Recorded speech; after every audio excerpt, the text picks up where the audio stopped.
Hello, hello, hello. Howdy, everybody. Good afternoon.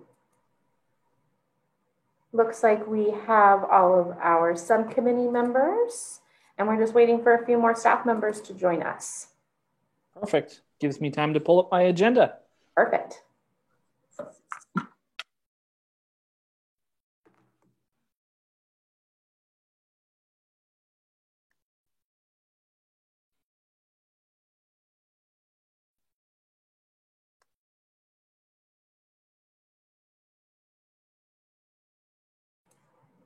And Mayor Rogers, I did want to let you know we are aware of the Open Government Task Force meeting start time, and staff is aware as well. Perfect. And I was just going to let the other councilman. Well, actually, I didn't realize this is both committees. Hi, Yes. guys. This will be a fun 4 hours working together.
Now it is 4 o'clock. Are we still waiting on anybody?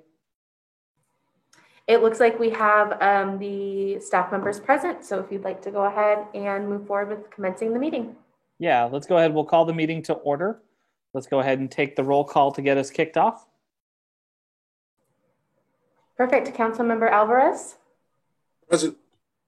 Vice Mayor Rogers. Present. Mayor Rogers. Here.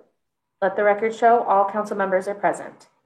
Excellent. Now, Madam Clerk, could you please go ahead and walk through for us how the public's going to be able to engage on today's agenda and how public comment is going to work? Of course. At each agenda item, the item is presented. The mayor will ask for subcommittee member comments and then open it up for public comment. The host in Zoom will be lowering all hands until public comment is open for the agenda item. Once the mayor has called for public comment, the mayor will announce for the public to raise their hand if they wish to speak on the specific agenda item. If you're calling in to listen to the meeting audibly, you can dial *9 to raise your hand. The mayor will then call on the public who have raised their hands. Public comment will be limited to 3 minutes, and a timer will appear on the screen for the subcommittee and public to see. Additionally, there is one public comment period on today's agenda to speak on non-agenda matters, item 4. This is the time when any person may address the subcommittee on matters not listed on this agenda, but which are within the subject matter jurisdiction of the subcommittee. Great. Thank you so much.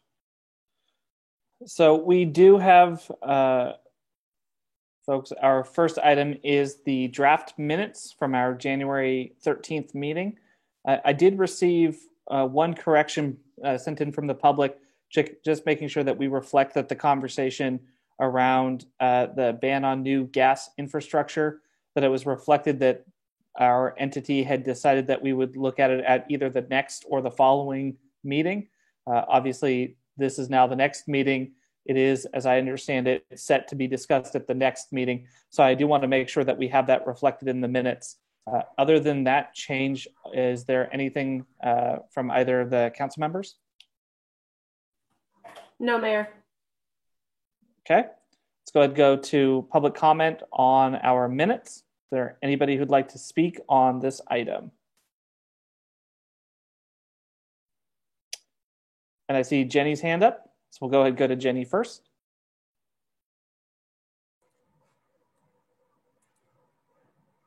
Jenny, I have enabled your speaking permissions. One moment while I get the timer up on the screen, please. Jenny, can you confirm that you see the timer on your screen? Thank you. Yes. Perfect. I just wanted to offer my apologies because in that letter I said that you had stated clearly that the meeting, that the ban on gas stations would be agendized for March the 10th. And when I listened to the video recording, I realized actually it said March the 10th or one of the following meetings. And since then I've heard from staff that it's agendized for May the 12th. So I wanted to apologize and say thank you. And I'm glad we're now on the agenda for May the 12th. Thank you. No, absolutely. And thank you, Jenny. Do you have anybody else who'd like to speak on our minutes? Great. Can I get a motion to approve the minutes with that amendment? I'm doing my homework. I think that was the vice mayor trying to make a motion, but I'm not certain. Sorry, distant learning. I would like to make a motion to approve the January 13th, 2021 minutes with the amendment that was set forth by the mayor. And I'll second that. Great. Let's go ahead and call the roll on that. Councilmember Alvarez? Aye. Vice Mayor Rogers? Aye. Mayor Rogers? Aye. Let the record show that the minutes are approved as amended. Great. Thank you so much. And with that, we will go on to public comment. This is public comment for non-agenda items. If you'd like to talk to the subcommittee about something that's within the purview of our committee for today, but is not yet on the agenda, we're happy to take that down. I will also note we have our first item coming up after this is item 5.1. That's future topics that folks would like to see from the Climate Action Committee. And so that is a pretty broad category as well if people want to talk. So first we'll go to Mike and then we'll go to Woody. Mike, I have enabled your speaking permissions. Let me get the timer up on the screen. Mike, can you confirm that you see the timer on the screen? Oh, Mike, you're still muted.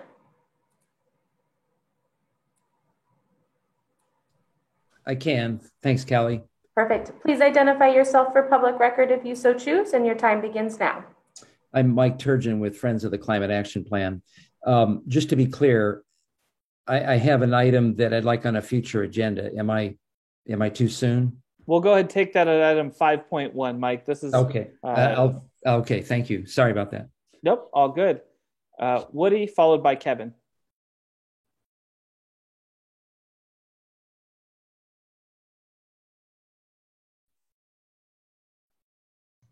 Okay, you should be able to hear me now. There we go, Woody. Yep, Perfect. and I see the timer. So Fantastic. Good to go. Your time begins now. Fantastic. Thanks so much. So thank you very much for the opportunity to speak. My name is Woody Hastings. I'm the co-coordinator of the Coalition Opposing New Gas Stations. I live in unincorporated Sonoma County near Sebastopol. The item I wanted to speak on is not on the agenda, and that is okay. I'm going to talk a little bit about the whole gas station thing.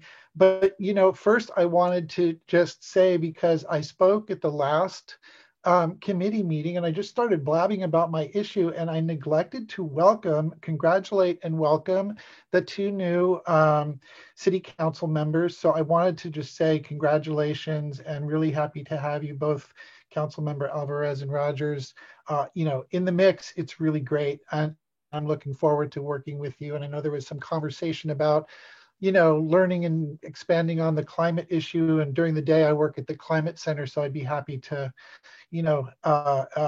help in that matter.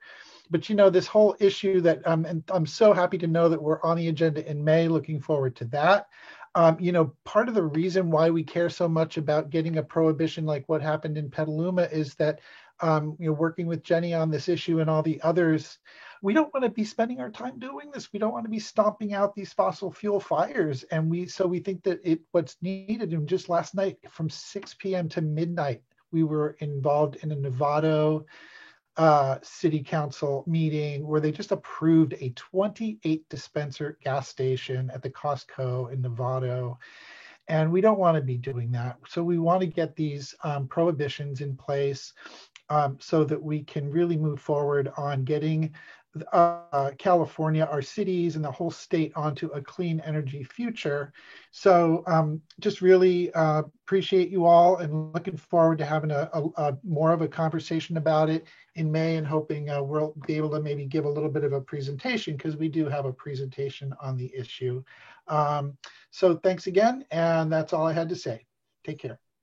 Thank you so much, Woody. And I checked in on that Novato City Council meeting just a little bit, and it did look like a doozy. So thanks for hanging in there. Kevin, followed by Alexa. Kevin, I have enabled your speaking permissions. Can you confirm that you see the timer? I do see the timer. Thank you, Callie. Perfect. Your time begins now. Okay. So thank you for meeting and for allowing me to make these preliminary remarks.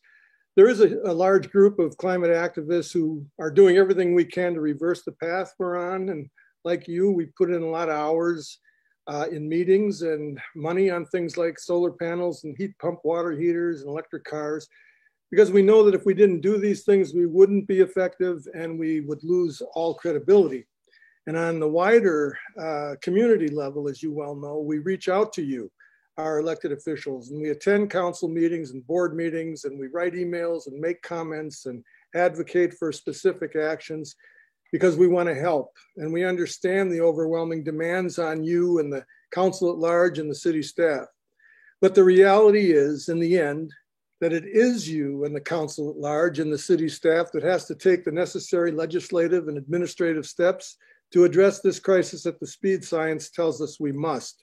And if there are long-standing bylaws or procedural hoops in place that prevent you from moving quickly, then those obstacles must be removed. And who knows how that would look? Maybe it's using the police powers allowed for in our state constitution to protect the residents of our city.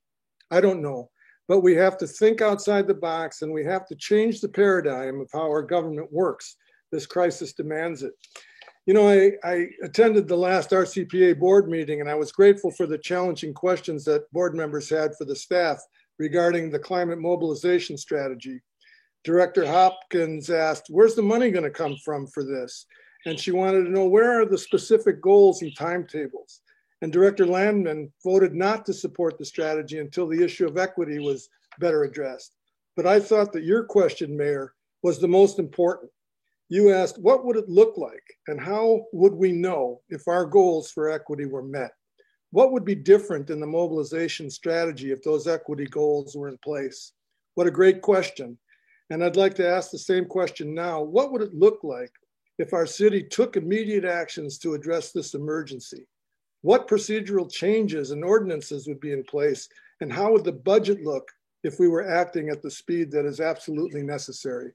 So I just want to urge you to demonstrate that you do understand that the House is on fire, and you are using your power as our elected officials and the devoted city staff to protect all of us from this existential crisis that we all face. Thank you. All right, thank you so much, Kevin. Alexa, followed by Hoyan. Hi, can you hear me?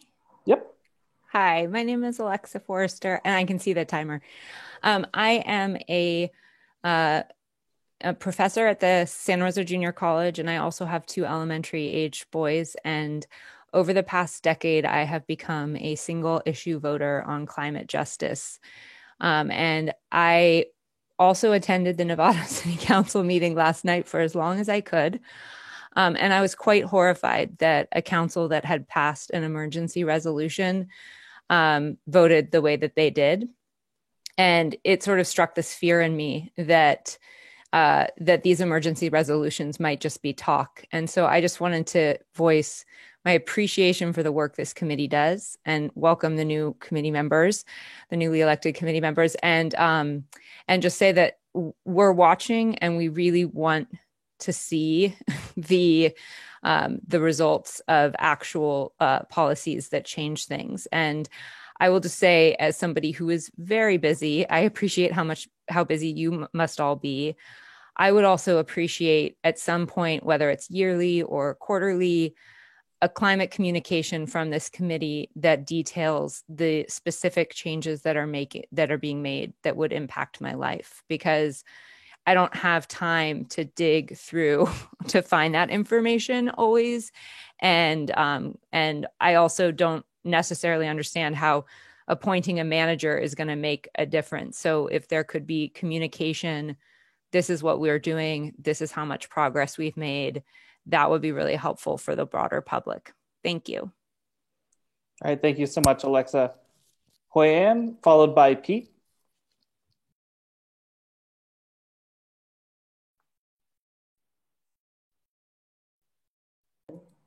Hoi-Ann, I have enabled your speaking permissions. Okay. Can you hear me? We can. Your time begins now. Okay. I'm Hoi-Ann Truong with Sonoma County Climate Activist Network. I am thrilled that the city has formed a climate action subcommittee. I applaud and am grateful to the city for resisting the lawsuit to remove the gas ban. Maintaining the gas ban is extremely important because fracked gas is mostly methane, which is up to 84 times more potent a greenhouse gas than CO2. Thank you, Mayor Rogers and council members, for standing your ground on this important issue and for forming the Climate Action Committee. And I welcome the new committee members for joining. There is a 30-year lag between the time that greenhouse gases are emitted and when the effects are felt. The catastrophic wildfires, drought we are experiencing today are largely due to emissions from 30 years ago. In 2018, California wildfires burned almost 2 million acres. In 2020, a record-shattering 4.2 million acres have burned. These destructive climate effects and more will increase for years to come. And as if pandemic-related food insecurity were not enough, global food supplies could go into major crisis due to the climate, including right here in California. Clearly, we are in for some rough times before things get better. All the more reason to act swiftly on the climate crisis. According to the IPCC report and Project Drawdown, we need to remove carbon from the atmosphere as well as reduce emissions, or we will not reach our climate goals. I urge you to meet more than once every 2 months in order to educate yourselves and our community and begin to take actions. Update the Santa Rosa Climate Action Plan as soon as possible with input from the community. I urge you to find ways to support regenerative agriculture. Not only does it help remove carbon from the atmosphere, it improves soil health and farm productivity, which will help us address food insecurity. Please work on transitioning us away from fossil fuels, particularly in buildings, which are almost as high in emissions as transportation. Thank you for your service. Great, thank you so much. Pete, followed by Mark.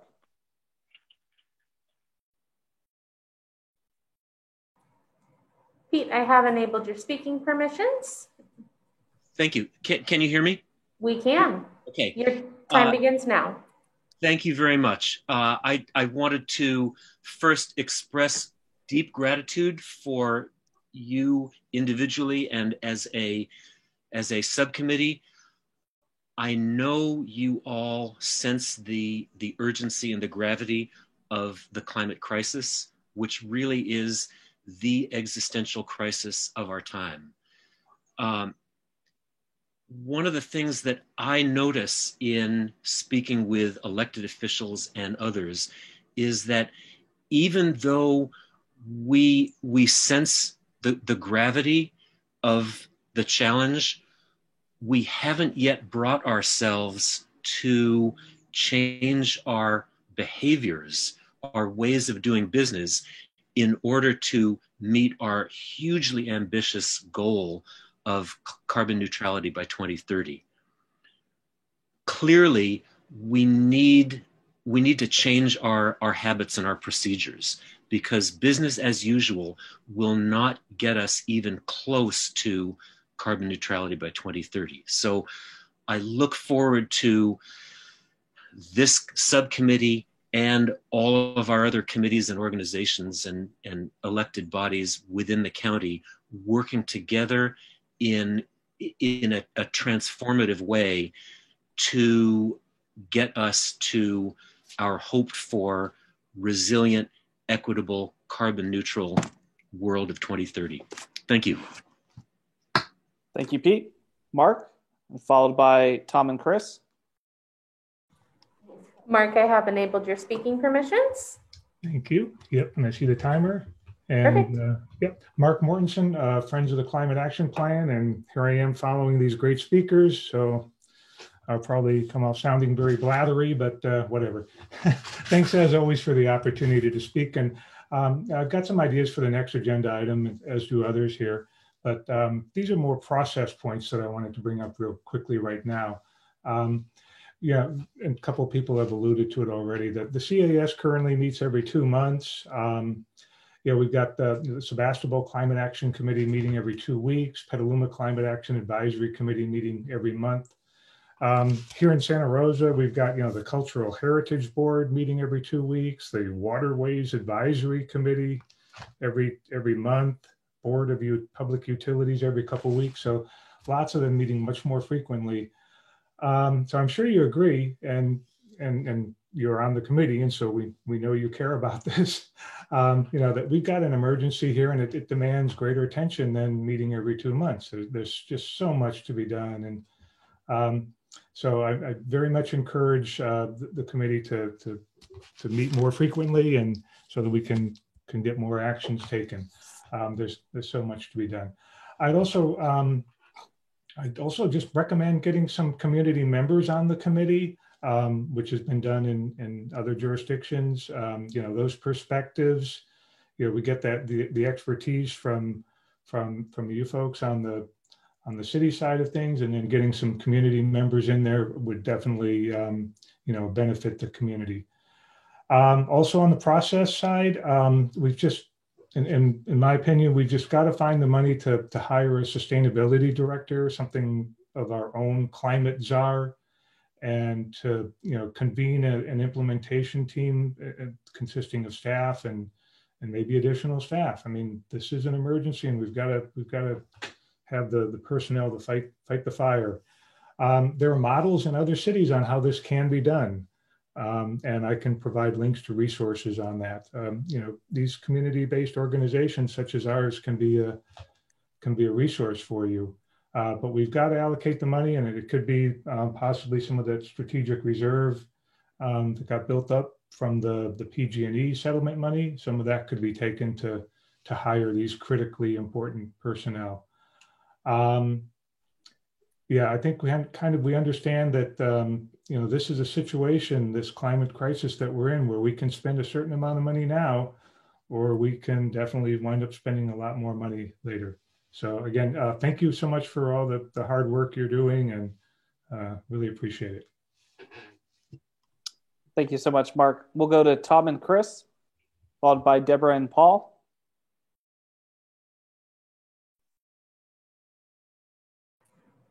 Tom and Chris, I have enabled your speaking permissions. Okay, hi, my name is Chris Thompson, and I would like to say hello to all you council members and welcome to our 2 new members. Awesome, welcome and congratulations.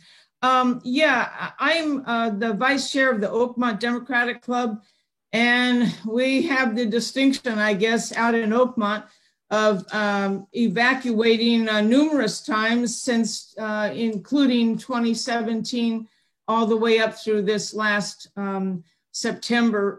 That was pretty horrific. 4,700 people trying to evacuate yet again during a pandemic. We spent our first night after the evacuation sleeping in a Safeway parking lot, but we were doing well compared to a lot of people. I did want to say that I'm proud to be a Democrat this year, especially. We've seen a big mess the last few years, and now we have a chance to take this climate crisis seriously. And I want us as a local community to try to do everything we can to address it here. I strongly urge you to get a sustainability director on board who would then establish an implementation team. We need focus, we need accountability, we need someone and a team whose primary purpose would be to address this, and it needs that kind of support from the council and from this community if we are taking this problem seriously as we need to. That's all I wanted to say today. Hope to work with you all in the future. We have an incredible opportunity this year coming out of the pandemic. Let's go. We're going to make some stuff happen here in Santa Rosa. Thanks very much. Appreciate your comments, Chris. Deborah and Paul? Well said.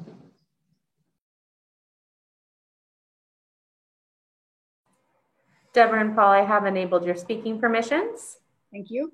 Do you see the timer? Yes. Perfect. Your time begins now. Hi, it's just Deborah, and I'm Deborah Adams. I'm a member of Citizens Climate Lobby, and I just want to applaud all that was said so far. I'm really happy to find that there is a climate action committee for the city of Santa Rosa, and I would really like to see community organizations involved. And so if you take that step, please include Citizens Climate Lobby. And our main path towards working on this problem is promoting a carbon fee and dividend bill in Congress. So I'm going to be I'll cut it off because I'm just repeating the good things people said. We're glad you're meeting. We're glad you're taking action, and we'd like to be part of it. Thank you. All right. Thank you so much, Deborah. Just so you know, we have sent a support letter for that as well, for that congressional legislation. Next up is Michael. Michael, I have enabled your speaking permissions. Yeah. Can you hear me now? We can. Your time begins now. Perfect. As everybody has stated, I really appreciate the convening of this subcommittee. It's been a long time coming, and our congratulations to our two new members. I just want to reiterate a lot of what's been said, but perhaps say it in a different way. You know, as a climate subcommittee, your task is all things climate. As such, we recognize the urgency for action, and your example of adopting the Climate Emergency Resolution / Action Plan is evident of that. And the fact that all our current problems are exacerbated by climate change. We need bold action that shows the community that these actions will facilitate an equitable, livable planet for generations to come. Actions now may be inconvenient, but imagine non-action now, and the draconian measures needed in the future burdened by our children and grandchildren. We need to start to ask the right questions so we can move away from the culture that has taught us the quick fix, as opposed to finding underlying cause or causes and proceeding with equitable corrective action. So I will leave it with that, and I have more comments when we get to the agenda portion. Thank you so much. All right, thank you so much, Michael. And that's the last hand that I see, Callie. Were there any voicemail public comments on this item? No voicemail or email. I do see one more hand raised, though. Okay. Christine, go ahead. Christine, I have enabled your speaking permissions. All right, great. Y'all can hear me? Mm-hmm. Yes, let me get the timer up on the screen, though. One moment, please. Okay, thank you. Thank you. All right. Do you see the timer? Yes, I can. Good evening, everyone. My name is Christine Byrne. I am an organizer with Sunrise Movement Sonoma County. I'm also an educator at Sonoma County Water Agency. And the climate crisis is of extreme concern to me. The catastrophic wildfires, the extreme heat waves, the droughts, the massive floods from a couple of years back that we've experienced have really been unimaginable. And unfortunately, that's with only 1 degree Celsius temperature increase. We really must follow what science tells us is necessary to preserve a livable future. And that's really why I support urgent and bold climate action to protect our city and its residents. But you and we, myself, we cannot and we should not create this plan on our own. We really must include community representation and contribution from those who are most impacted by climate change in our community: the youth, the elderly, and our BIPOC community members. And so please, let's not just react to climate catastrophe as it bears down upon our community. Let's adopt a plan, create a plan together to build a resilient and adaptive and just Santa Rosa that we all deserve. Thank you for the work that you're doing. Great. Thank you, Christine. So I'll go ahead and bring it back now to the council. Amy, are you kicking us off on item 5.1, or should we just dive right in? Up to you. I'm happy to introduce it, or you can. Go ahead. Okay. So up next, we have item 5.1, and this is for future topics for the Climate Action Subcommittee. Great. And council members, just because I know that there is that awkward public comment for non-agenda items, and then we're obviously asking for what people want to hear as well. I just want to reiterate for folks what I've heard so far. So far, I've heard policy and process changes to expedite climate action at City Hall, the ban on new gas stations, as well as continuing to fight the repeal of the all-electric ordinance that we passed last year.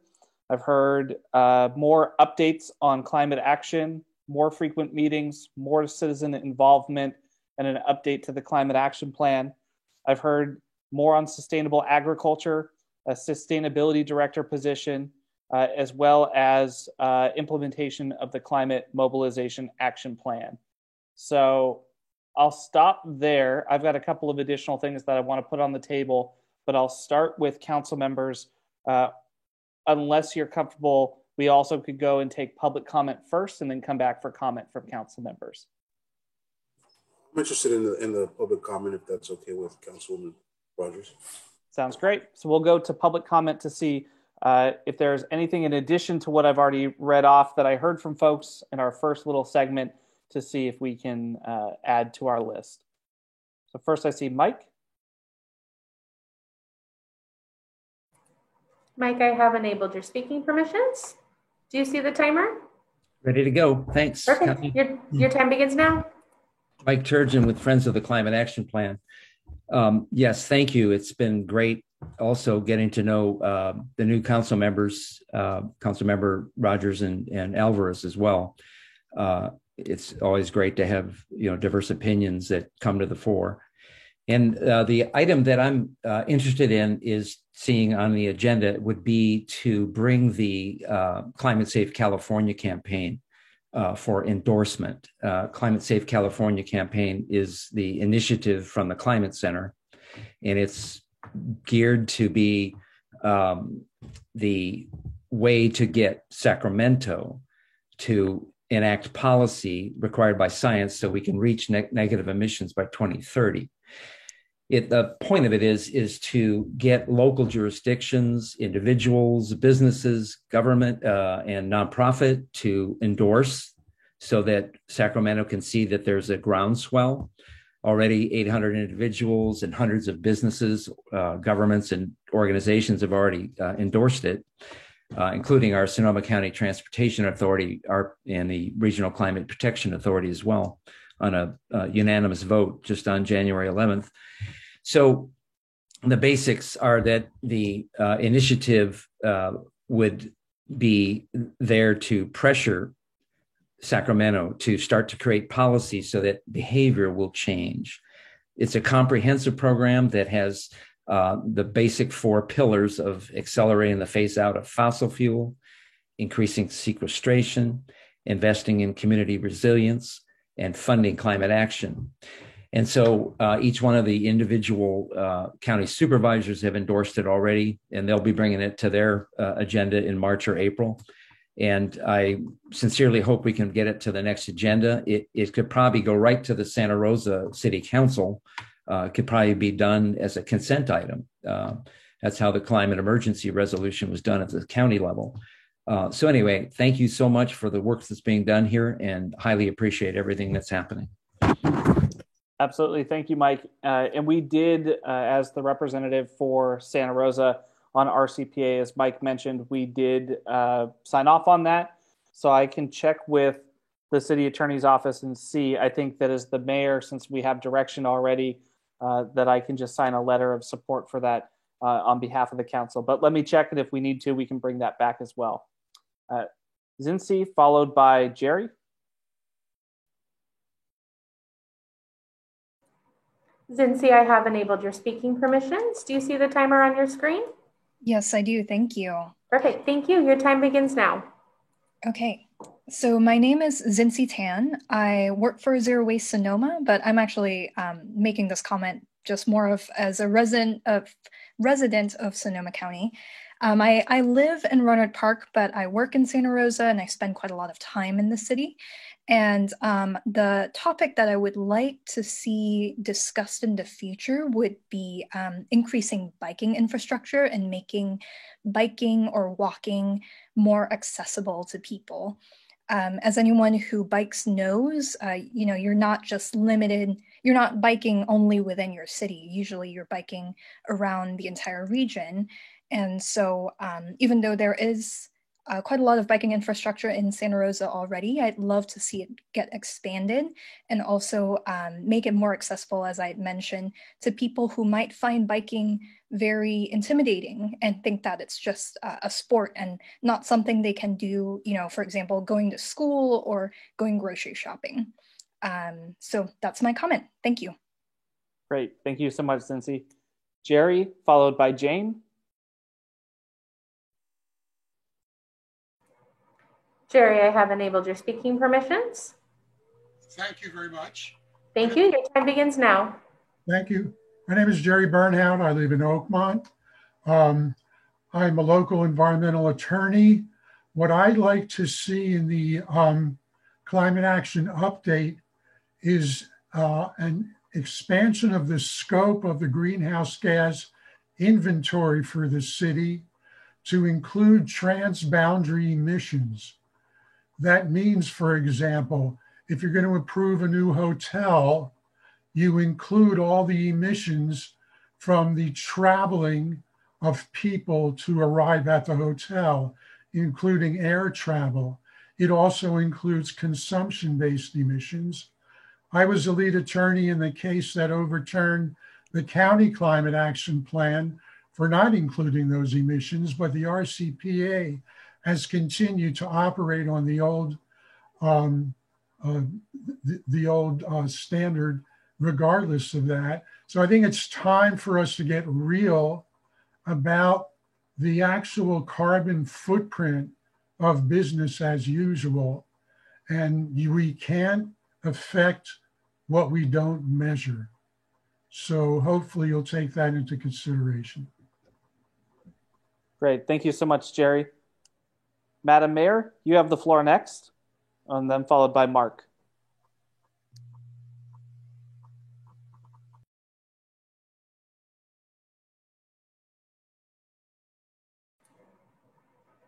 I'm sorry. There.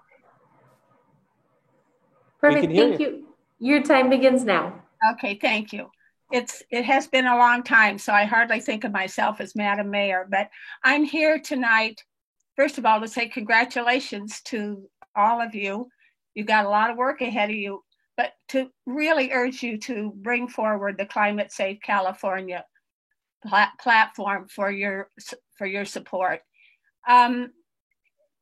Mike said all the elements in it, but I just know, because I sat there and struggled with budgets with you.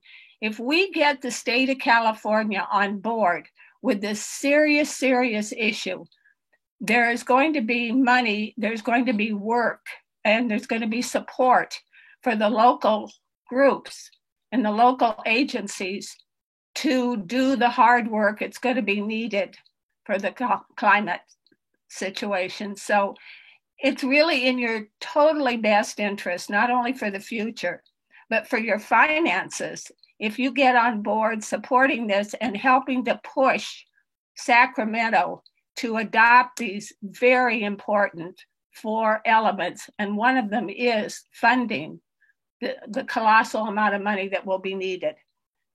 Your citizens are the ones, your constituents are the ones that are paying the price with the fires and the droughts and the floods. And so I really believe people will heartily support your endorsement of this resolution. So thank you. Thank you so much, Madam Mayor. Mark, followed by Shelley. Mark, I have enabled your speaking permissions. Alrighty, and I do see the timer. Thank you. Yeah, again, appreciate it. Again, it's Mark Mortensen with FOCAP, and I'll share the list of recommendations I have here and with an email, follow-up email to staff and to council members. And also, I couldn't agree more on the climate safe endorsement and going forward on that. First off, some general goals for the Climate Action Subcommittee, and what I would like to see is SMART goals, and by that I mean goals that are very specific, measurable, attainable, relevant, and time bound. With this situation, I believe that it's essential that in this emergency situation that as our city's climate emergency resolution says, that the actions that we take going forward need to be looked at through the lens of climate. And that includes, actions from this council, staff, community-based organizations. We need to look at them through this lens of how will the action affect our efforts in dealing with the climate crisis? How will this action impact emissions or impact sequestration targets? The model, this suggests that we must model and measure the emissions avoided and the sequestration with the various actions that we're talking about going forward. So I'm getting back into that point that someone made earlier about, you can't fix what you're not measuring. And so I think that the city should have an annual goal for avoided emissions and sequestration in order to get to net zero by 2030. Having that annual goal would be essential. Now for something more specific. There's so much happening around the county, the country, the state, and the county around the climate crisis. And as Mayor Rogers knows, and he was a key part of it, the RCPA adopted the Sonoma County Climate Mobilization Strategy this week. And I believe that the Climate Action Subcommittee can act as a driver in leading Santa Rosa to align and extend the actions of the city with those strategies prioritized in that plan, in that strategy. And so the framework, the RCPA's framework has a lot of different strategies in it, and they've got some that they prioritized, starting with a comprehensive transportation strategy, complete streets, transit, bicycle, pedestrian paths, get people out of those single occupancy vehicles, home energy efficiency and electrification with microgrids. And I can see I'm going to run out of time here, and also lastly, rural and urban land management program that works with residents and agriculture to improve soil health. Sequestration is what we're talking about. And I'll stop there, but I'm sure that some of the other ones will be brought up. And again, appreciate all you're doing and lots to do. Thank you so much, Mark. Shelley, followed by Gail. Shelley, I have enabled your speaking permissions. Okay, thank you. Hello, everybody. I'm Shelley Browning. I'm the co-founder of Friends of Public Banking Santa Rosa. We're a member organization of the broader statewide California Public Banking Alliance. Chris, I'd like to congratulate you on becoming mayor, and it's my first chance I've had to speak to you since you became mayor. And also welcome the 2 new council members, Eddie and Natalie. Really cool to have you guys on board. I'd just like to say that, Chris, as you well know, the city of Santa Rosa currently conducts its banking services at JP Morgan Chase, which is the largest financiers of fossil fuels in the world.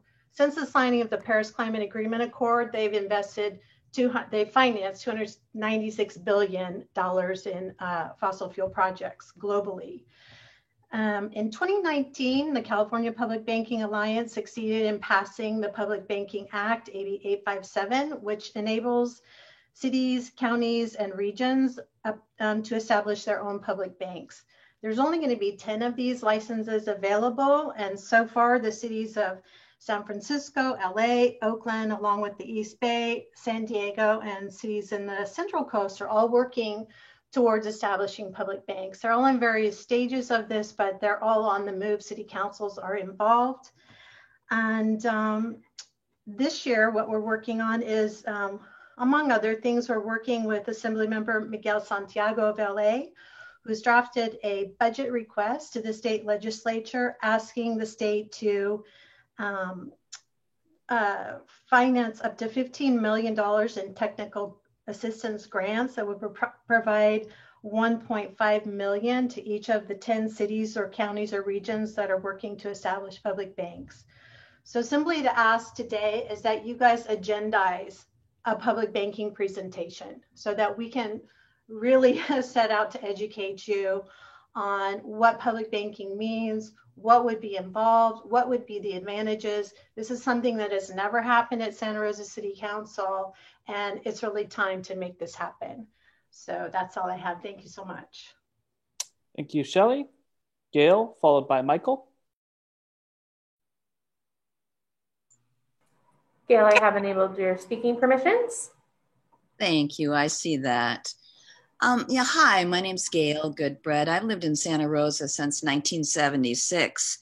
And yeah, you know, it saddens me to see things the way they are, that they haven't really, I don't know, I don't want to get into all of that. I agree with everything everyone has said. Obviously, climate safe, California campaign, absolutely. Meeting more often, grateful you guys are there, want to be a part of it myself. And getting the broader public, as someone said, you know, the community, I feel the community doesn't even know what we're doing, what's being done, and they would like to help if they could. But you know, my thing that I always breaks my heart when I go downtown is I miss those trees and I miss the square that we used to have. And I would love to see the downtown Santa Rosa be community friendly, the microgrid down there, bring back more trees, you know, water, whatever. I go up to Healdsburg because I enjoy their downtown, and ours I'm ashamed of. So, I mean, I can't even, anyhow. So, yeah, I'm going to put, and I'm glad that you're hearing us, Chris. I love the way you checked off all the things that people said. You're hearing us. I hope you add this as well. Make Santa Rosa pretty again. And also, you know, all those trees are going to obviously help our climate. So I want to be involved. Keep me in the loop. And that's it for me. Thank you. All right. Thank you so much, Gail. Michael, followed by Pete.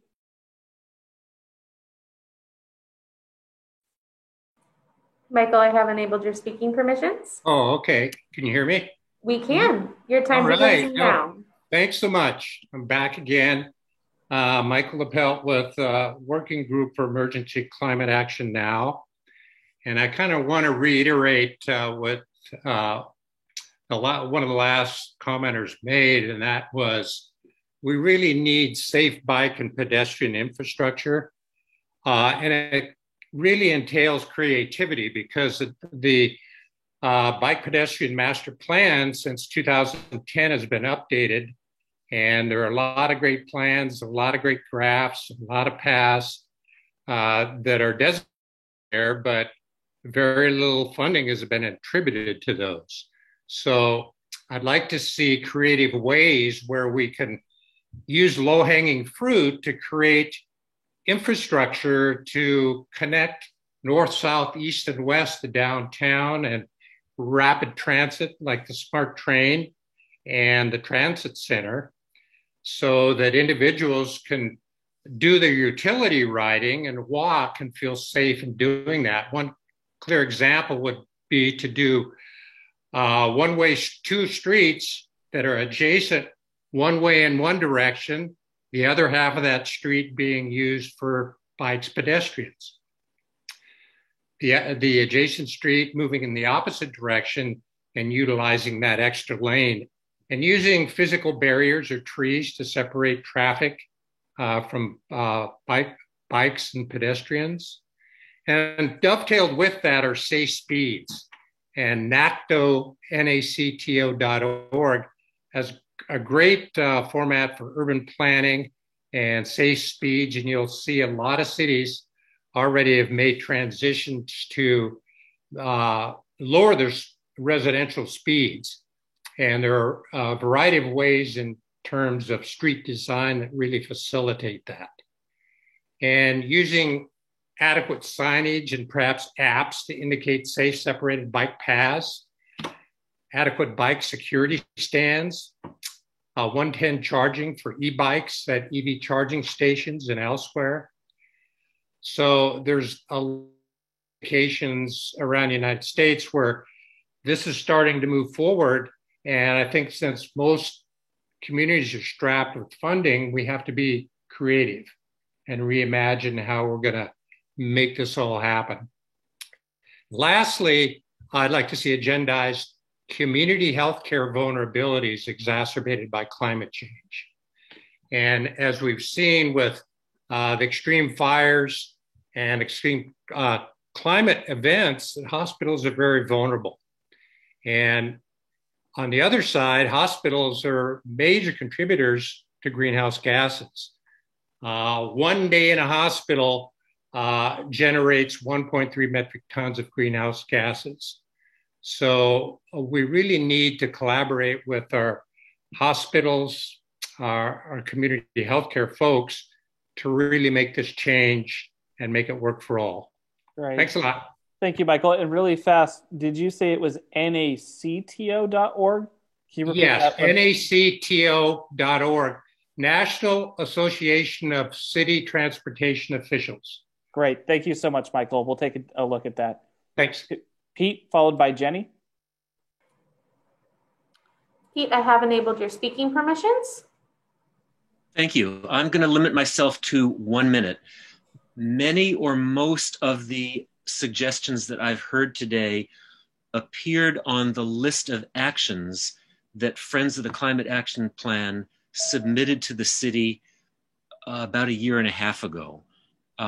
So I'll have one of our numbers resend that list. I wanted to just highlight one item that you've already heard several times today, and that is complete streets. In the city of Santa Rosa's Bicycle and Pedestrian Master Plan update in 2018, it showed that the majority of people in the United States would bike if dedicated bike facilities were provided. But only a small percentage of Americans are willing to ride if no facilities are provided. So this is something that we've already said we want to do. Let's do it. Thank you. All right, thank you so much, Pete. Jenny?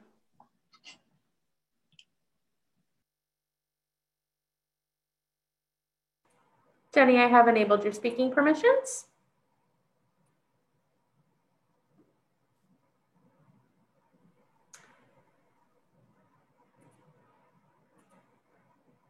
Jenny, it looks like you're still muted.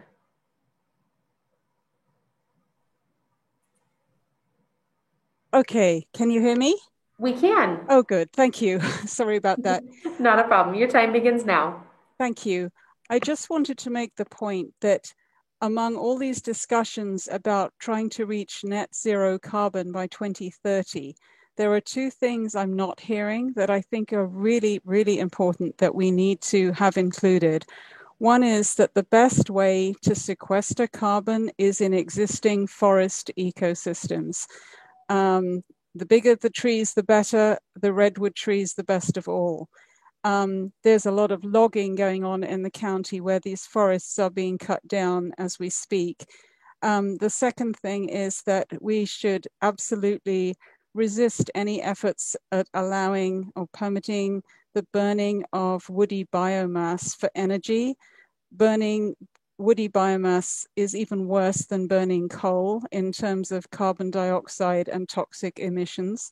And trees are being cut from Sonoma County now and logged out in quantities to be burned in bioenergy facilities out of the county. We don't want them in the county or out of the county. So that's two huge topics which I don't hear anyone talking about in Sonoma County in terms of reducing greenhouse gas emissions. Take care of our existing forests and say no to any attempts to bring in burning biomass. It's already happening, but we need to stop any more happening. Thank you. Okay. Callie, did we have any voicemail comments on this item? We had no voicemail, and we did have one email public comment. Oh, no, it was not on this item. Okay, I'm going to bring it back for council members. Madam Vice Mayor, do you want to go first?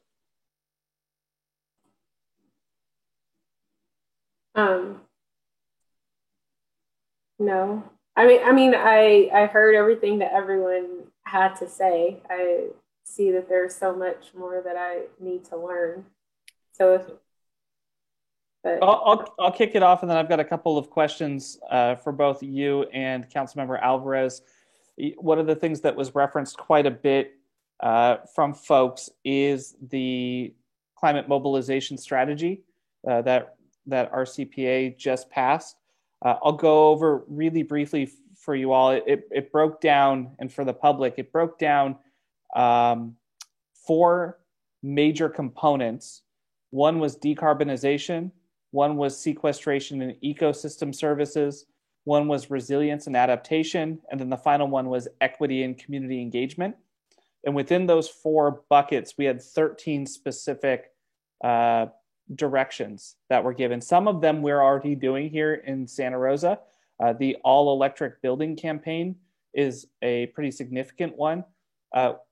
Before your time, but many of the folks who are joining on this call today were involved in the all-electric ordinance that was passed at the council 2 years ago now, a year ago now. But there's also this ongoing conversation around converting existing building stock into more energy efficiency. As I walked through the strategy that was being laid out by RCPA, there's components of it that the city has already started to do, and there's components that we haven't done. And a lot of it, I think, is capturing some of the comments that I just heard. Like, for example, for carbon sequestration, I want to know more about what we can do and the scalability of that from a city perspective. And I think we've talked about this at our last meeting as well. So I'm wondering, and I'll ask the 2 council members, do you think it would be helpful if we bring Suzanne Smith and Tanya Nareth with RCPA to our next meeting to give a presentation on what the climate mobilization strategy looks like, to help us to sort of better understand what's happening at the regional level and what steps we can try to prioritize here in Santa Rosa from that plan? Definitely. For me, I agree. There's something that a speaker said today that really does resonate, that if elected officials act in the manner that matches the emergency at hand, I think that is really the difference that we do need to conduct ourselves in the future. And to add with this, if this is okay with you, Mayor, I'm also interested in the public banking, to see a study or a presentation from the group on, and when we speak of studies, that also interests me as well. Okay. And I will tell you, council member, that's been discussed at long-term finance. And if we were going to go that route, it actually would be assigned still to that committee, different council members than the last time that it was presented, but probably we wouldn't hear it at the Climate Action Committee. Yes, it touches on everything. We have a number of different issues that touch on everything, but probably that would be assigned to long-term finance. Mayor, has this happened, or is this something that's been assigned to the group?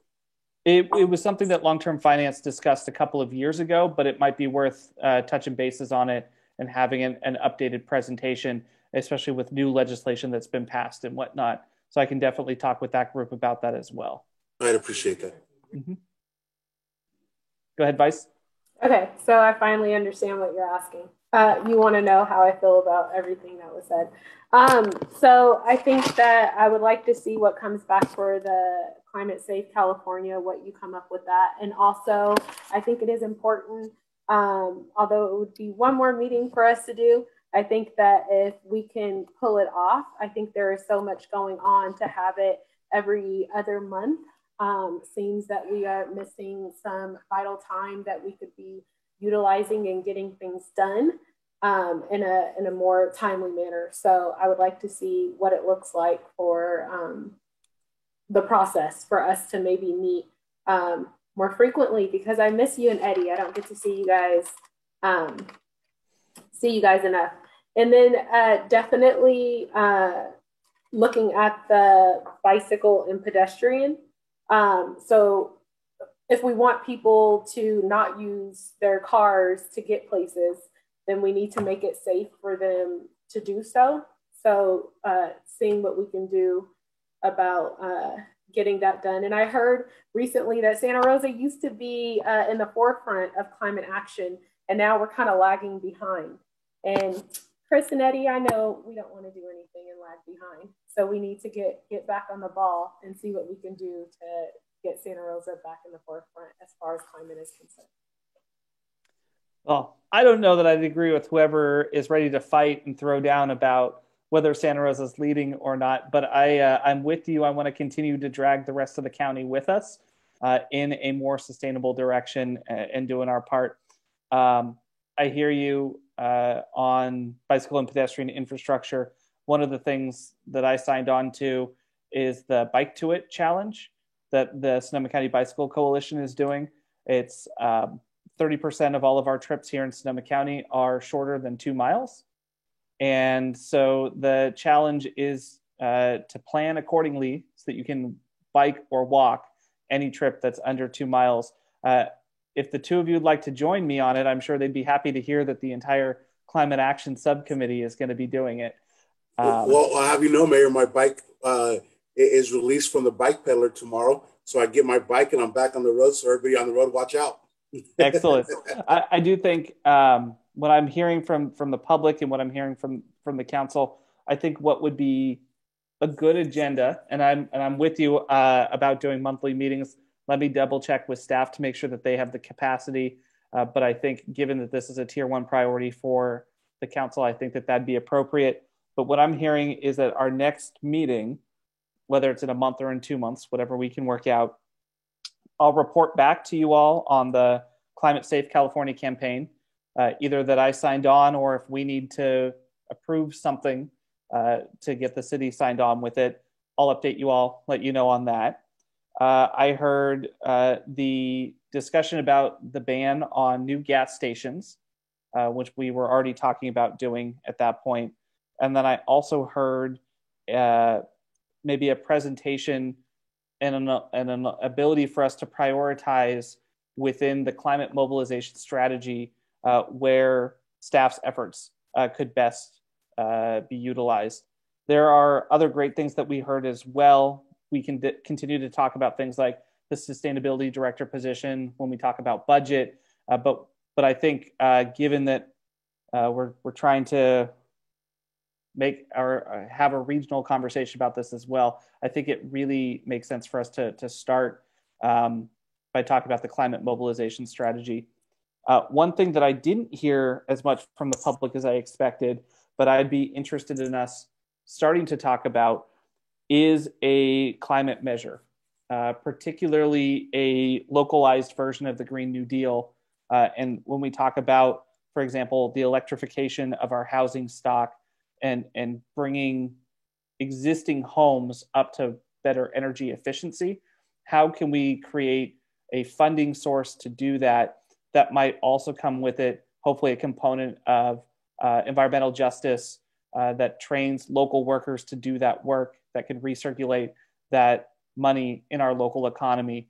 I don't know if 2022 is the year to do that, to put that on the ballot, but I think we should start to entertain those conversations and I think that this entity should start to collate a lot of those voices.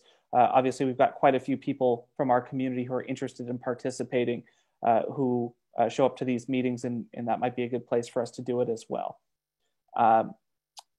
So with that, again, maybe for our next agenda, we're looking at Climate Safe California, one way or another, either already signed on or some direction from this subcommittee to sign on. Overview and prioritization of steps that we can take in the climate mobilization strategy that our CPA passed, and then as well as the discussion around banning new gas stations. That sound good with the two of you? There was a comment made of annual goals. I don't know if the energy should be directed towards gauging where we're at as much as getting to what we know the end result will be. But I'm wondering, what would the process to produce an annual goal look like? That's a great question. That's a question I think for Amy, if she can try to answer, because it is something that we've talked about sort of amorphously, is updating our climate action plan. And that involves with it, we have all of these new goals that we've passed, but we don't have, for example, all of the inventory work that was described, particularly when you start to talk about things like, greenhouse gas emissions for people to get here, not just folks who are already here and in existence. So Amy, what would that look like, and what kind of direction would you need for us to be able to pursue that? Thank you. So well, part of the piece is us having updated GHG inventories. And so our CPA comes out with those every few years. They just released one for 2018 about, I think, 6 months ago.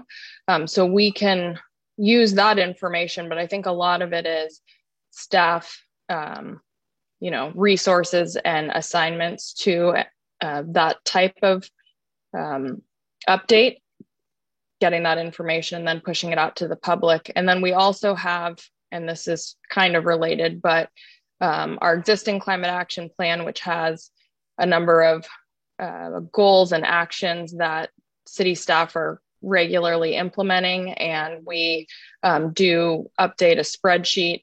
One of the items that we talked about was creating a dashboard that is available to the public so we can look at how we're achieving the goals that have been set by the climate action plan. Councilmember Alvarez? Oh, yes, thank you. I was trying to find that button. In regards to a comment that was made when it comes to the travel emissions and the emissions produced once a person is here, what would be the process to really differentiate and identify the emissions that a person actually spent arriving to Sonoma County from wherever their home was? And I'm sorry if I'm not clearing the question. I'm trying to understand how much truly is being emitted compared to our model to produce numbers for the public to view, and how do we go about linking both?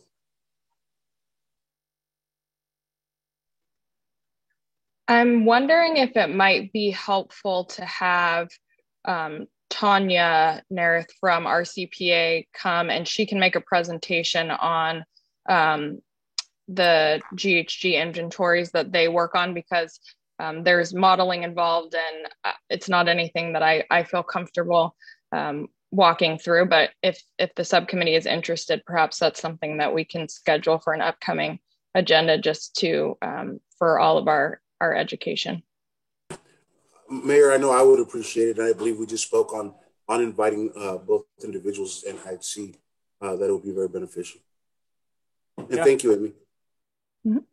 And then perhaps while we have Suzanne and Tanya here as well, it might be worth also getting a very quick, brief update on, we have an ad hoc that's called the Future of Transit in Sonoma County that's looking at better coordination and consolidation of our transit agencies and what the future of our system looks like, including better bikeways and whatnot. If this committee was interested, I'm sure we could also do a quick touch base on that to see what the process, where that was at, and if there's future items that we'd like to schedule related to that as well. So in which case I would definitely bring up the conversation of Measure M or the old Measure DD, I believe it was called, the one that just passed during the last elections, and see what potentials and assets and really resources we have there. So Amy, I'm hearing we might need to schedule a climate action committee that's basically just the Suzanne and Tanya show for them to be able to update us on some of this work that's being done. Sounds good. I'll coordinate that. Okay. And I want to make it clear for folks in public, just because we're going to do these things on the next agenda or have a subsequent meeting following up, that doesn't mean some of the other ideas that are on the list here won't also rise to the top, and that we won't continue to work through this checklist with folks as well. But like I said, I'm in particular, one of the things that I'm really interested in talking about is what carbon sequestration looks like. And I think it would be helpful for us to take the climate mobilization strategy that was just passed and really see where Santa Rosa is at on a number of the elements, or what additional work we need to do to be engaged on those topics. All right. You both good on this? I am, and I believe one of the topics is to identify maybe a point person for the process, which I heard a comment speaking against, but I would actually really advocate for a point person, one for transparency and one for accountability, is why I would really advocate for a point person. I'd suggest we do that in the budget with the full council if that works for the two of you. Go ahead, Madam Vice Mayor. Sorry, it was a different topic. I agree with what you just said. The other topic is, what would it take to broaden the membership of this subcommittee?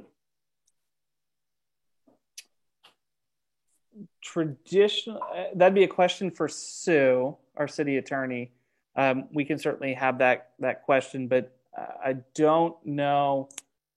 I'm looking to see Jason Nutt, if you want to get promoted and talk as well, the assistant city manager. I don't know of any council subcommittees that are made up of voting members of folks who are from the public. Yeah, I thank you, Mayor. I'm not aware of a combination group. There are a couple of committees that council has created that are jointly staffed between council and members of the public, such as the community engagement group that's being formed. But subcommittees are typically just council members. So we can have a conversation if you both are interested as well on whether a subcommittee is the appropriate venue for that, or if we need to find a more collaborative approach, what that might look like. But let me also run that by our city attorney. It's just something that I heard brought up, and I don't know how this committee was formed, nor do I know how to broaden the scope of the membership. So that's why I wanted to put it on the radar. And I'm on that same boat. Yeah, I think this committee was formed by Fiat. I think that we heard a lot of public comment from folks wanting to see an action subcommittee, and then Councilmember Schwedhelm, when he was mayor, created it as a mayor's appointment. So, but let me get some of those answers, and I can report back on that at the next subcommittee meeting as well. And thank you, Jason, for joining. Okay, with that, let's move on to item 5.2. Is that good? Thanks, Mayor. We actually have a request from staff to flip item 5.3 and 5.2 in the interest of time, if that's okay. Yeah, without objection from the council members, we'll go ahead and do that. Just for the public, we have a hard stop at 5:58, so that myself, council members Alvarez, and the vice mayor can all jump off and join the Open Government Task Force meeting that starts at 6 o'clock. Let's do item 5.3 then. Okay, so this is follow-up on a proposed reusable and compostable foodware and litter reduction ordinance, and Joey Henowitz will be presenting.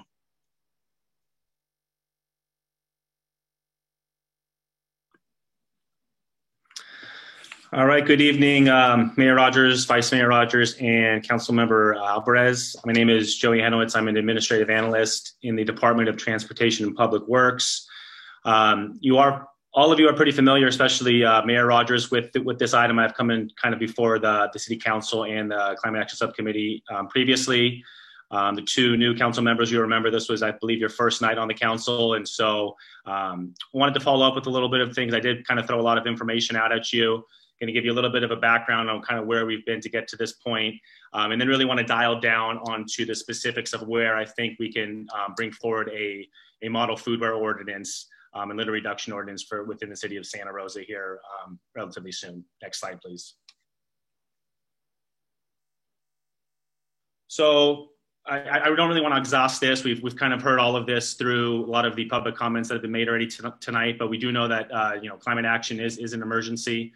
Specifically within kind of the solid waste and zero waste world, we are aware that the production and management of single-use foodware, typically really just used one time and then discarded, has significant environmental impacts.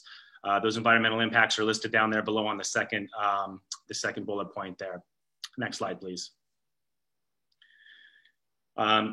Just for a little bit of some kind of local knowledge, I did mention this in some of the previous meetings, but a 2011 study of Bay Area street litter revealed that 67% of all the over 12,000 items that were picked up were single-use food or beverage packaging. Bringing that to a little bit closer to home, 2017 analysis of the Russian River watershed revealed that a similar percentage, about 60% of trash that was picked up, about over 2,500 litter pieces, was single-use plastics of some variety, plastic wrappers, plastic bags, styrofoam, food packaging, etc.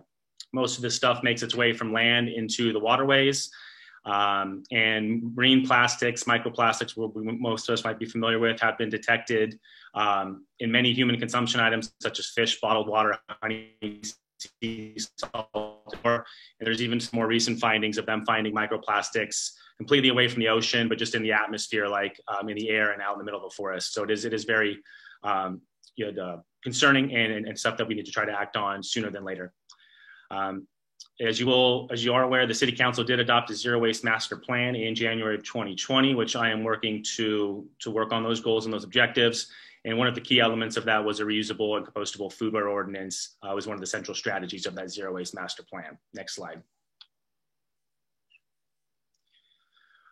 So just a little bit of prior council review. Initially, we did pass the zero waste plan in January.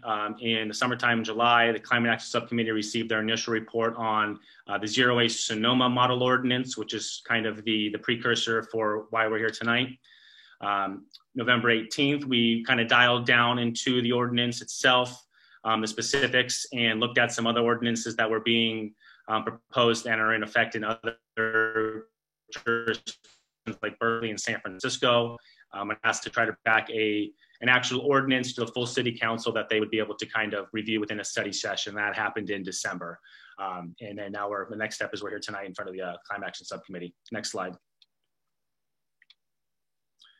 So Zero Waste Sonoma, formerly known as the Zero Waste Sonoma, they handle all of the, a lot of the solid waste for the entire county, for the jurisdictions, as far as the reporting, the record keeping, a lot of the education and outreach, as well as household and hazardous waste.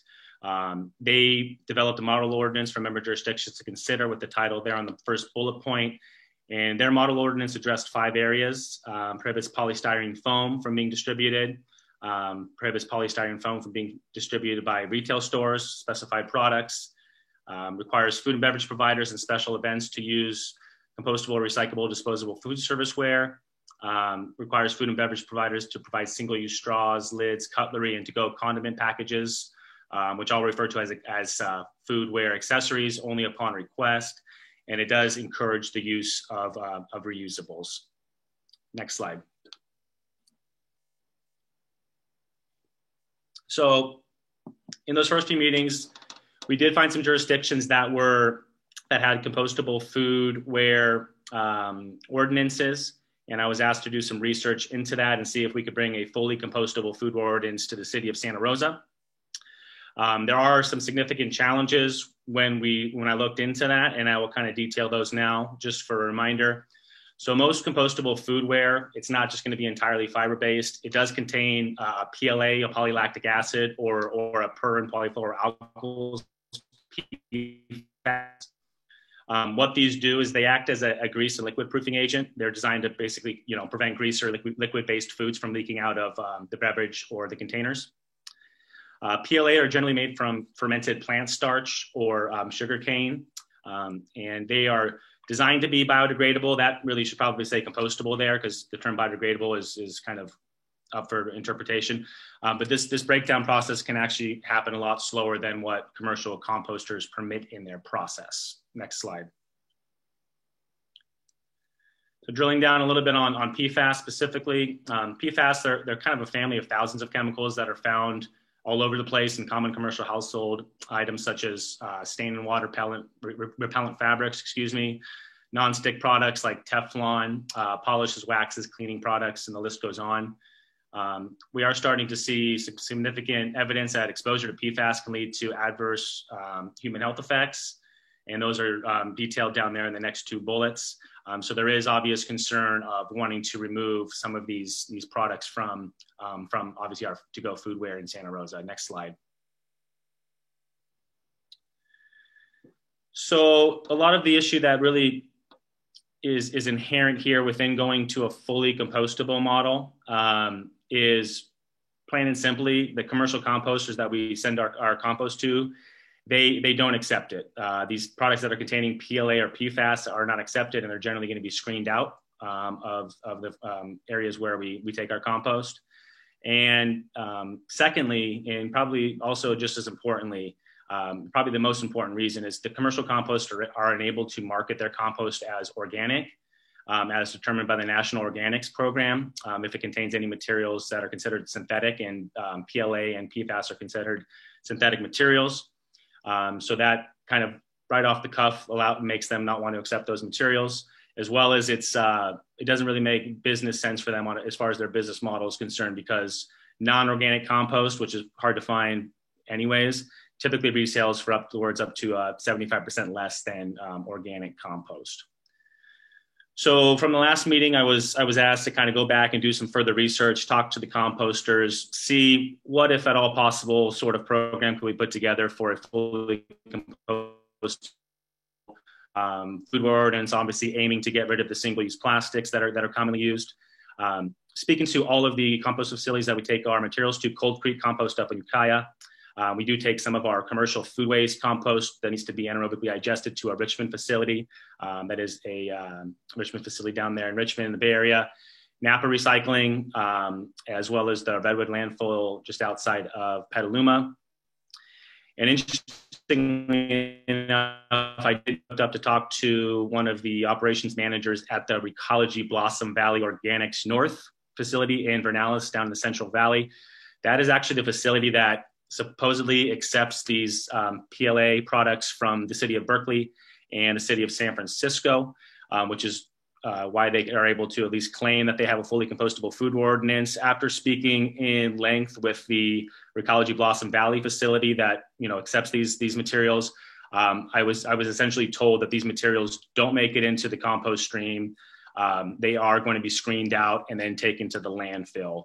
So needless to say, going to a fully compostable model at this point, understanding that these materials are going to be screened out and not making it into that compost stream, obviously has some challenges and some concerns that staff would have as far as moving forward with a fully compostable option. Next slide. So if we kind of just push the fully compostable option to the side, understanding that we do have these issues and also with the understanding that the industry and the private industry continues to adapt and change, and we might potentially have some sort of a solution or a chemical that, or not, I don't want to say chemical, but some sort of that we would be able to put into fiber-based containers that would act as that grease and liquid proofing agent that would be acceptable for the composters, but we're not quite there yet in the current market. So what staff would like to propose is for staff to continue to work on that policy, work with the composters, work with Zero Waste Sonoma on some of this stuff, work with our local community members who are very engaged as well, and kind of keep our ear to the ground on that element. But we do think that there's still some above and beyond elements that we can add to the Zero Waste Sonoma model that we can actually, still continue to be that leader as Zero Waste in the North Bay. So I'm going to go over these elements right now, and this is kind of really where I'd like to get the feedback and the understanding from council, is if you guys feel comfortable with these elements that I'll be talking about here now. So first element is to prohibit foodware containing polystyrene, styrofoam from being sold, procured, distributed, or otherwise given away. That is pretty much one of the main elements of the Zero Waste Sonoma model, so we're going to keep lockstep with that. We have heard from the community, and obviously with the understanding of the adverse potential human health effects, we want to prohibit foodware from, that's containing PFAS from being sold, procured, distributed, or otherwise given away. This was a kind of above and beyond thing that we were looking to do in Santa Rosa, but rest assured, Zero Waste Sonoma recently made this update to their model ordinance, and will be working with their member jurisdictions to get that also rectified with some of the folks who have already passed that, and all the jurisdictions that haven't passed either.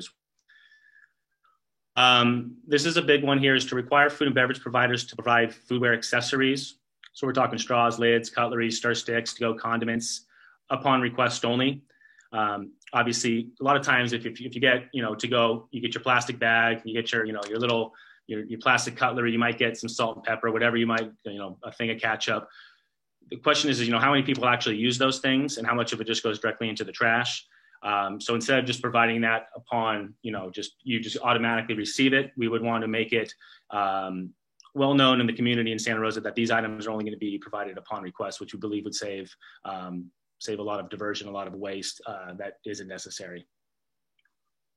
Another kind of ordinance element that we'd like to introduce, as well as that food vendors with dine-in facilities that sell food or beverages for consumption on the premises, they must use reusable foodware and foodware accessories. If you're going to be offering dine-in service and not to go eating on the premise, it needs to be a reusable foodware and a reusable foodware accessory. So, and also condiment packs should be offered in bulk dispensers rather than the single-use condiment packs that you often see as well. Next slide.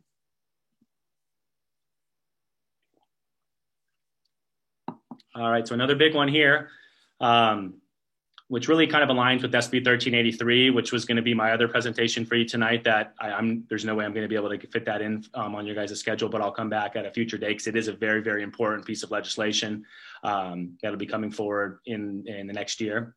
Is for food vendors who provide solid waste containers for customer use, they must provide 3 separate containers. So we need to have the garbage, the recycling, and the organics. And the color guidelines should be consistent with our franchise haulers collection program, Recology. So gray, black for garbage, blue for recycling, green for organics.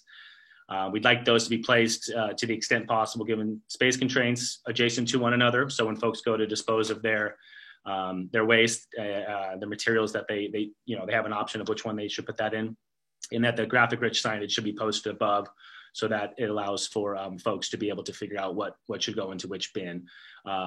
And those are readily available and can be provided through Recology. They already have the PDFs and everything available. We can make that available to the public very easily. Next slide. We'd also like to encourage the use of reusables. Food vendors are encouraged but not required to provide a 25-cent credit to customers who bring in their own sanitary reusable foodware containers. It is assumed that this will incentivize people to bring in their own foodware containers. There was also a law passed, I believe it was 2019, AB 619 by Chu, which kind of clarified some things around sanitary reusable foodware. Specifically when it comes to events, they were allowing events to use reusable foodware if they were able to show that it was being sanitary and it was actually it was passing health codes, as well as clarifying that willing businesses and willing customers that are willing to say, if I was to order, I don't know, to go food from Mary's Pizza Shack downtown or something, that I could come in with my own reusable food container, and they would place the food in that, and I could leave. And they wouldn't have to provide me either the pizza box wouldn't really make sense, but more along the lines of like, spaghetti or something like that. I could get that and do that as well. So there is kind of some traction moving in that direction. I think ultimately the reusable model is going to be where we'd like to further expand and explore this ordinance down the road. I just don't think that really coming forward with a fully comprehensive reusable program at this point, especially during a pandemic, is going to be the best approach. But I do reassure you that is something that I'm going to continue to explore, that we know that Zero Waste Sonoma is continuing to explore as well for the region. And that my hope would be to bring back some amendments potentially to this ordinance that would expand the use of reusables and potentially a pilot program that we could work on here in Santa Rosa. Next one here, common ground ordinance elements is the prohibit polystyrene retail sales. So foodware that is composed in whole or part of polystyrene foam, I already mentioned that. And then some of our other common items, such as like the styrofoam coolers, ice chests, or other similar containers, as well as the packaging peanuts and packaging materials. In today's day and age, there's easy and probably cheaper replacements and more sustainable replacements for these things that we could be providing to the public in our retail space. Next slide. So wanting to lead by example and act by example, I would want to also bring forward that city purchasing, this would affect city's purchasing and city sponsored events. I would also like to propose that all city facilities, internal facilities, staff facilities, and public facing facilities would use reusable and accessories. No longer, if we're having a potluck or going away or a picnic for staff, should we be using single-use disposable plastic foodware? We should be leading by example. It's one of the elements of the Zero Waste Master Plan in our culture change element. So I would be proposing that as well. And then all the ordinance elements that I've already mentioned, they would also apply to the city managed concessions, city sponsored events, and our city permitted events. So it would update some of our event guidelines as far as foodware and zero waste ideals are concerned, and I would be working with relative staff members on bringing those changes forward as well. Next slide. Just some quick kind of housekeeping elements. There would be a waiver process. Basically, if businesses or organizations were able to show that these requirements for the ordinance would create an undue financial hardship or difficulty not available to folks generally in those same circumstances, they could be granted for up to 1 year of a waiver, with very rare circumstances being allowed up to a waiver for 2 years if compliance still remains infeasible after that 1 year time frame. Next slide. So enforcement and penalties, we did discuss this a little bit at the city council level. There was some kind of seemed like a mixed bag of reactions as far as how you wanted me to move forward in this space. So compliance would be required as of the effective date and would be administered through our code enforcement department. If we're looking to have a proactive enforcement mechanism on this, we would probably need to increase staffing in our code enforcement division of one full-time employee. One full-time employee would cost approximately $126,000 annually. We could also do a reactive enforcement mechanism, which wouldn't have that cost for the additional code enforcement officer, where we would just essentially be taking and investigating complaints from the public as far as businesses that may not be up to snuff on the update to the ordinance if we were to pass that. Enforcement would obviously be mostly educational with an opportunity to correct. We're not trying to penalize folks. We're trying to work with folks to get them, working in the right space. So they would first include that written notice of noncompliance with a 90-day opportunity to correct. As often that we're noticing in the public space as far as solid waste is concerned, is a lot of times folks aren't going to change their habits as far as how they throw things away if there's not some sort of accountability to it. And so for the rare cases where a business or organization just refuses to correct and abide by the ordinance, there would be an administrative citation penalty schedule. and that is listed below there on the final bullet point. Next slide. So this was also kind of a hot topic last time is, when would we potentially want to propose this?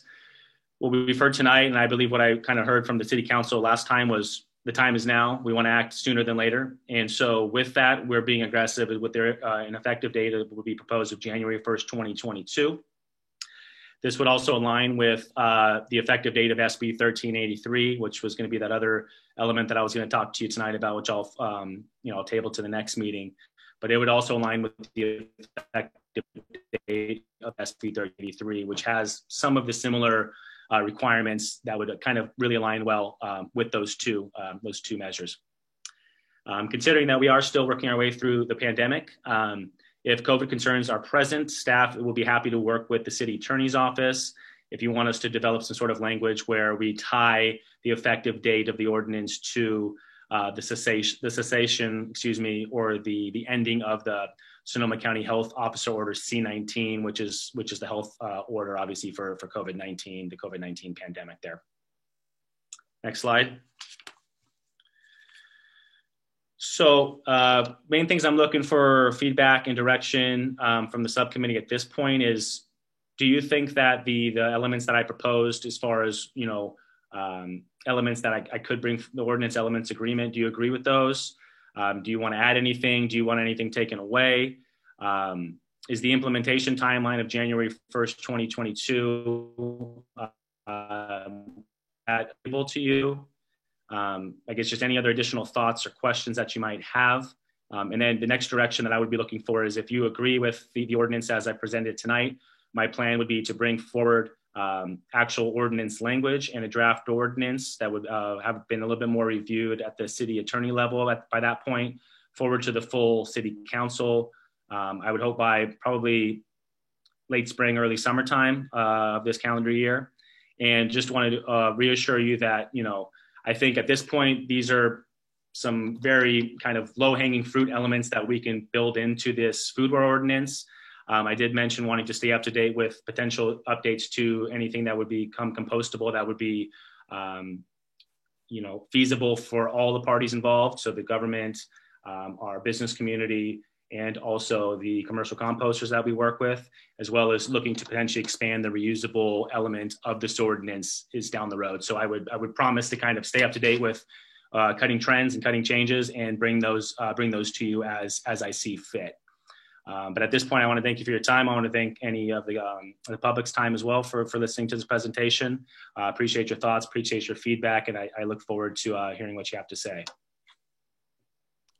Great, thank you so much, Joey. And obviously, we know how much work has been put into this so far, and really excited to see this continue to move forward and hopefully get across the finish line soon. Council members, if it works for you, I'm going to go to public comment first, and then I'll bring it back for us to either ask questions of Joey or to give our thoughts specifically on that checklist that he just provided there on the last slide. So folks, if you are interested in providing comment on this item, go ahead and hit the raise hand feature on Zoom.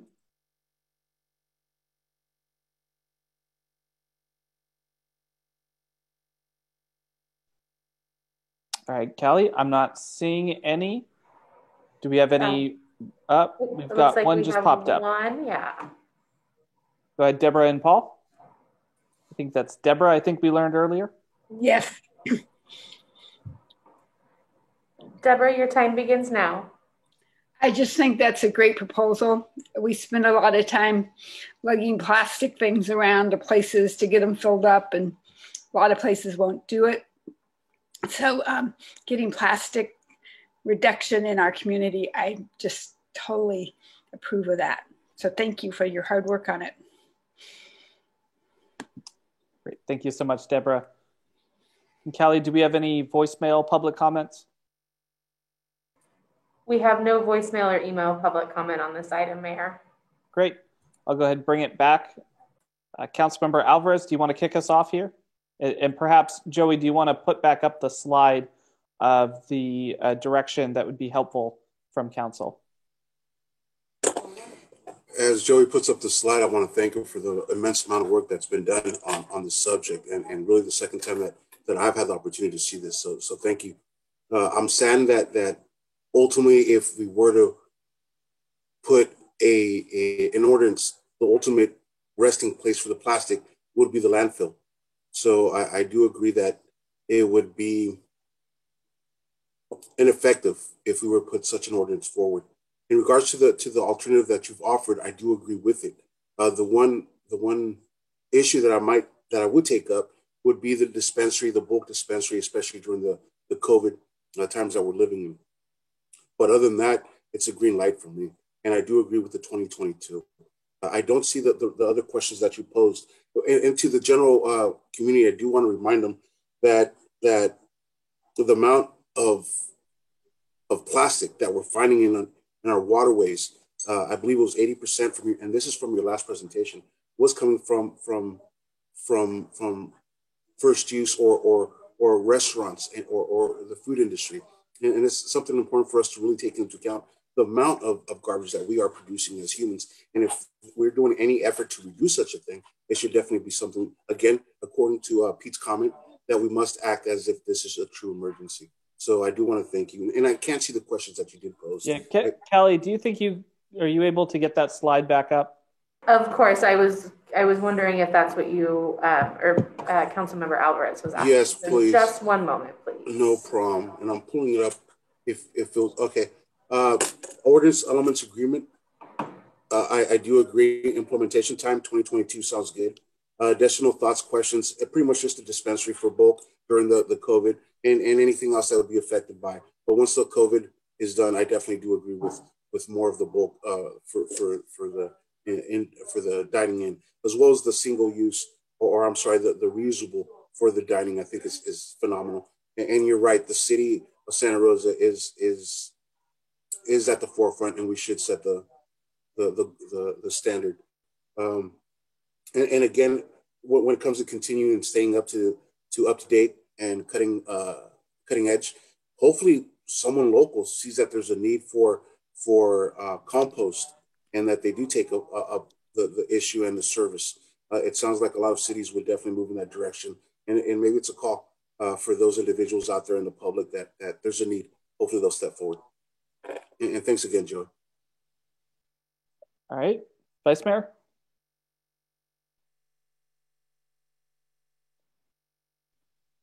Okay, so I would like to thank you for the presentation.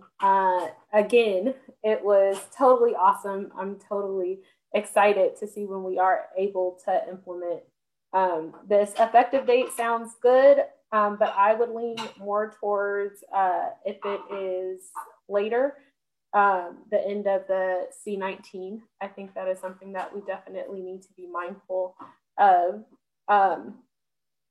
Bulk dispensary is something I personally have germ issues, so I prefer to not have my stuff touched by other people. But also, I think that packaging stations would be good if restaurants wanted to do that. That would be something that they would have to keep clean, though, but they wouldn't have to worry about taking someone's another one of my germ issue things, taking someone's stuff from on one side of the counter and bringing it into what we would hope would be a sterile environment as much as it could. That would impact other people's foods. And also, Recology sent me a reusable utensils. And so just if restaurants and things, if they wanted to sell those and market those would be a great way, and also to get us in a different mind frame. And now I just don't go anywhere without my reusable utensils, because I think that they are great. But if we can start to get those products out to other people, I think that would be awesome. And lastly, what was the last thing? Reusable station. I forgot, but I'm sure it will definitely come to me. I'm sorry, Joey. Just went that way. But I'll let you guys know if it comes back before we're done. All right, thanks, you too. So you're getting a 3 thumbs up, it sounds like, from the subcommittee to continue to move forward and bring this back to the full city council. For me, I hear Councilmember Alvarez's concerns during COVID of the bulk dispensing. I do think that you're understanding that, particularly given a number of the conversation topics, we need to tread lightly during COVID and put in place the system that's going to put us long-term successful, but make some considerations right now for where we find ourselves. So that's fine by me. In terms of enforcement, and I'll ask the other two to weigh in on this because I don't think we got a chance to.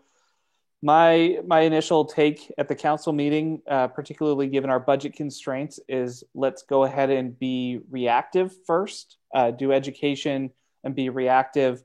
And if we are finding that there isn't as much compliance as we would like, then we can talk about adding a code enforcement officer to be able to help push this across the finish line.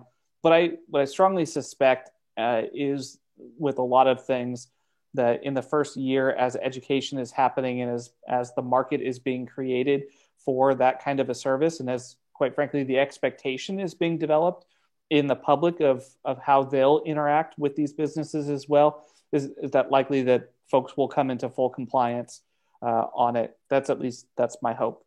Outside of that, implementation date of January 1st, 2022 makes sense to me. Again, with potential provisions for COVID, but I'm certainly excited to see the direction that we're trending in terms of vaccinations, and hopefully that's a thing of the past by that point. Council member, any thoughts on enforcement before we end the item? For myself, I agree with you, Mayor. And the second point that I also agree with is, since it is the 2022, maybe we're at the end of the COVID, and maybe the issue of the bulk is non-issue. So in regards to enforcement, I definitely want to see voluntary participation. I believe that as a city, we're definitely moving as a whole towards climate. I mean, we've been doing this for a while now, and I'm hoping we continue to do so. And I really would like to see really the citizens be responsible for such. And as District 1 representative with the food trucks, I definitely do see how that falls on our responsibility, especially during any natural disaster as we do feed Santa Rosa. Vice Mayor? So that is what I was going to say. I was going to say that I think education is definitely the key. And I think not only educating everyone, but I think that if we give viable options where people can buy things that are not economically burdensome on businesses, I think that would be a good thing. Like if we already did some of the research and it's like, here is a link to where you can purchase this, and it would, or a few links that give them a few options where they can purchase things. I think for me, if I owned a business, that would be, they did half the work for me. Now I just have to click and purchase, and instead of going through and vetting businesses and all that. And I do realize it's putting more work on our staff, but I'm hopeful that our staff have already done the work, and that is why they're able to bring this forth to us, because they know the economic impact that it will have on our businesses. Yep. I will also point out, just for those keeping track at home, that the Zero Waste Master Plan is item number 6 on the climate mobilization strategies that we are going to hear a presentation on next time. So it's good to be getting that jump start on it and get it in place sooner rather than later. You got the direction you need, Joey? I do. Yeah, thank you. So I will be bringing forward to the full council here, hopefully in the relative near future, an ordinance that you folks can, we can hopefully get moving here. Yeah. Perfect. And then we will go ahead and we'll reserve item 5.2 for our next meeting with a check-in on that. I don't have any subcommittee report. Do either of you two? Yeah, I think mostly I was going to report out on the climate mobilization strategy, but I think we've heard enough of it up to this point. And then Amy, I'll check with you. Are there any department reports? None from Planning and Economic Development. I'm not sure if Jason has any on his end.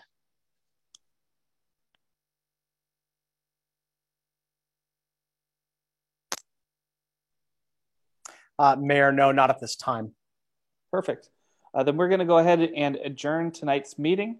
Council members, I'll see you on the Open Government Task Force meeting in about 10 minutes.